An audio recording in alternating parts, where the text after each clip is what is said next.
तर शिवसेना आमदार अपात्रता प्रकरणी महत्त्वाची बातमी येते। विधिमंडळ सुप्रीम कोर्टाकडे वेळ मागण्याची शक्यता आहे। तर निकालाच्या लेखनास वेळ लागणार असल्यानं वेळ मागितला जातोय।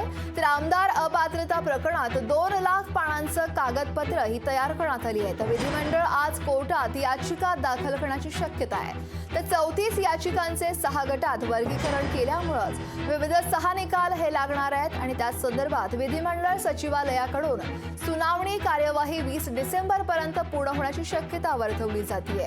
तर निकालाचं लेखन करण्यासाठी अधिक वेळ लागू शकतो आणि 1000 पेक्षा अधिक प्रश्नांच्या उत्तरांचं वाचन करण्याचं विधिमंडळासमोर आव्हान आहे।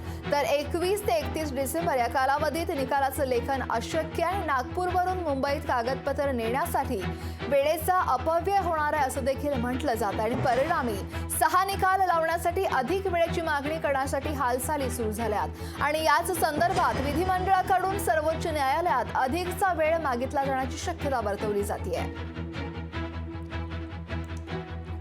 तर चेतन ननावरे आमचे प्रतिनिधी या संदर्भात अधिक माहिती देत आहेत। चेतन, विधिमंडळ सुप्रीम कोर्टाकडे वेळ मागण्याची शक्यता आहे शिवसेना आमदार अपात्रता प्रकरणात।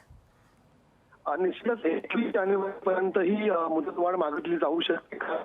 आता 20 तारखेपर्यंत सुनावणी आहे ती आमदार पत्राची पूर्ण होईल आणि त्यानंतर पुढील 4 दिवसांमध्ये दफ्तर आहे नागपूरमधून ते मुंबईमध्ये हलवलं जाईल आणि ही सगळी कागदपत्र घेऊन येण्यासाठी 4 दिवसांचा कालावधी लागणार आहे। त्यामुळे फक्त आठवड्याची मुदत आहे ती निकाल लेखनासाठी राहू शकते आणि या एका आठवड्यामध्ये तब्बल 34 याचिकांचं निकालाचं लेखन करणं कठीण गोष्ट आहे कारण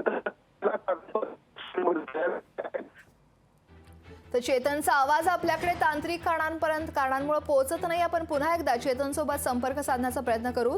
पण विधिमंडळ सुप्रीम कोर्टाकडे आता वेळ मागण्याची शक्यता वर्तवली जाते।